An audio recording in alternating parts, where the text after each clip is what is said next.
It just strikes me that this is the first time, two things. This is the first time I'm not preaching on the gospel, that I'll be preaching on the book of Esther. And it also strikes me that this past week we commemorated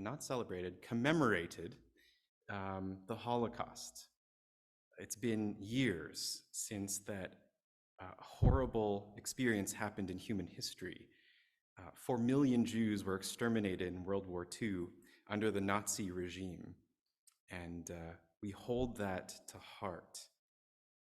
It's almost coincidental, perhaps providential, that we're preaching on the book of Esther, beloved by the Jewish people, and celebrated in the Feast of Purim every March.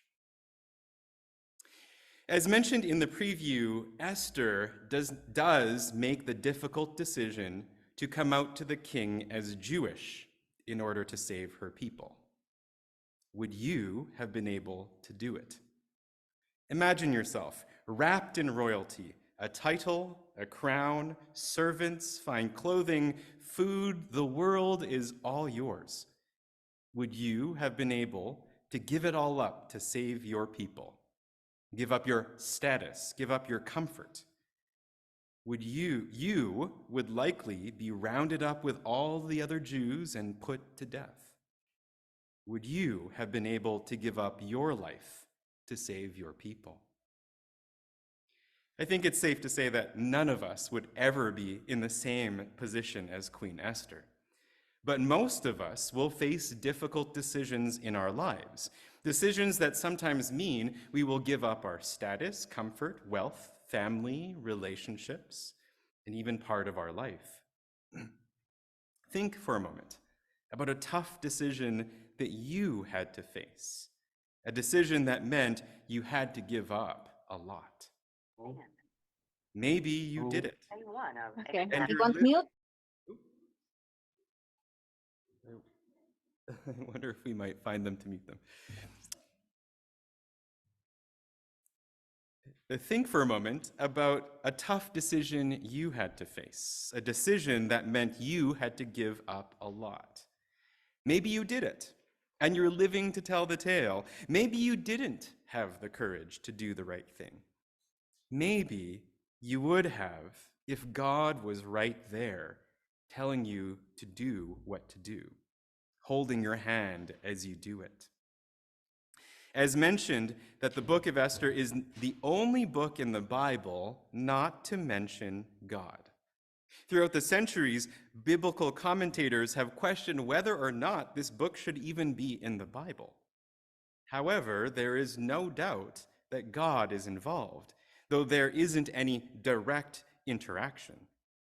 Mordecai talks of salvation coming from another place. Esther herself draws from great well of courage and determination. The people fast and lament to God. How often in our life do we fail to attribute things to God because we don't see the direct quotes or the burning bush? Is it possible for God to be moving in the world in ways that are less explicit, but no less divine?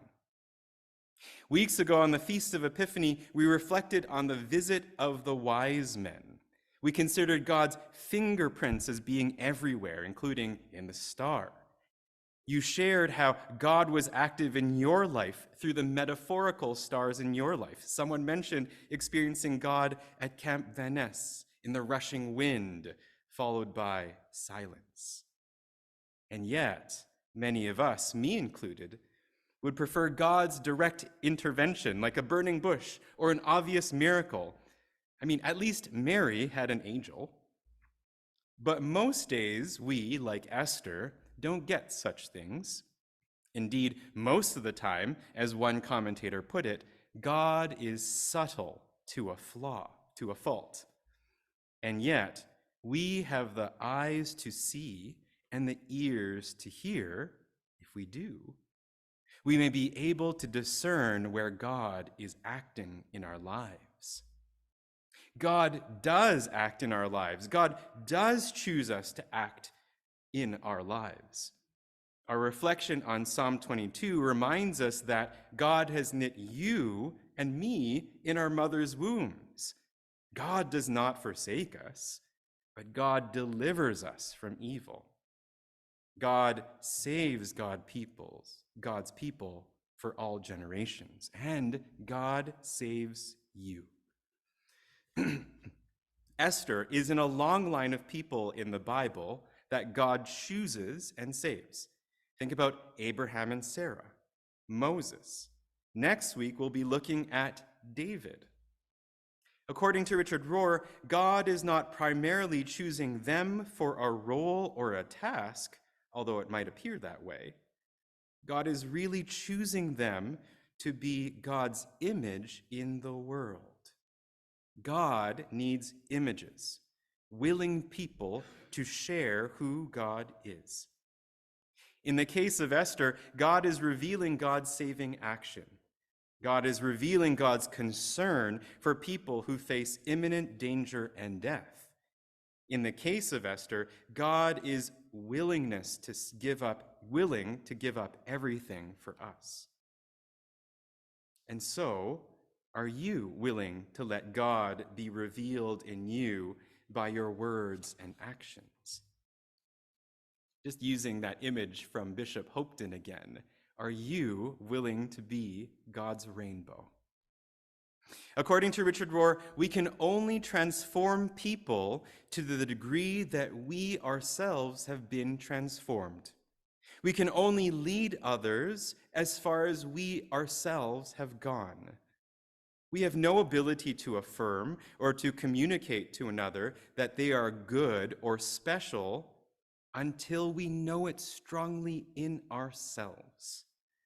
Once we get to know our own narcissistic fix, as he calls it, Richard Rohr that is, then we can stop worrying about being on the center stage. We then have plenty of time and energy to promote other people's empowerment and specialness. Only beloved people can pass on belovedness. The character of Esther represents that belovedness. She was an orphan and yet taken in by her uncle Mordecai. She was a Jew and yet was taken in by a Persian king. She was one person and yet supported by the whole Jewish community. Some female Bible commentators note the central place and power of women in the story. This is a reversal of the role of women throughout the centuries. Remember, this story is 500 years older than Jesus, so 2,500 years old, and so quite a revolutionary story for women back then as it is now. And yet, we've often ignored the courage, strength, and power of women throughout the centuries, even today. It's amazing this story remains in the Bible. Seen from a feminist perspective, this story highlights that women are beloved in God's eyes, and women also reveal to the world what God is like. So, how about it? Do you claim your belovedness? Will you allow your belovedness to motivate you to do courageous things? Will you allow your belovedness to pass on other people's belovedness?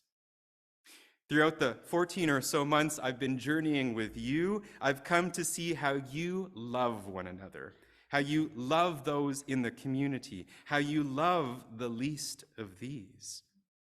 Perhaps that comes from a place of duty and responsibility.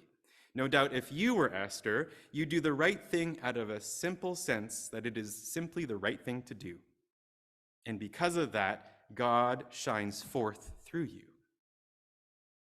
But perhaps you love one another because you know that you are so loved by God, that you are beloved, that you have been saved, that you have been forgiven and welcomed. And so, your selflessness also reveals to the world the God you believe in, and God shines forth through you.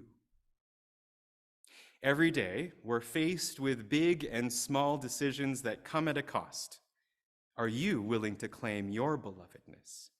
Are you willing to allow your belovedness to motivate you to do the right thing, to be brave like Queen Esther? Are you willing to allow your belovedness to help others to see that they too are loved by God? I invite you into a period of sacred silence, speaking to God your response.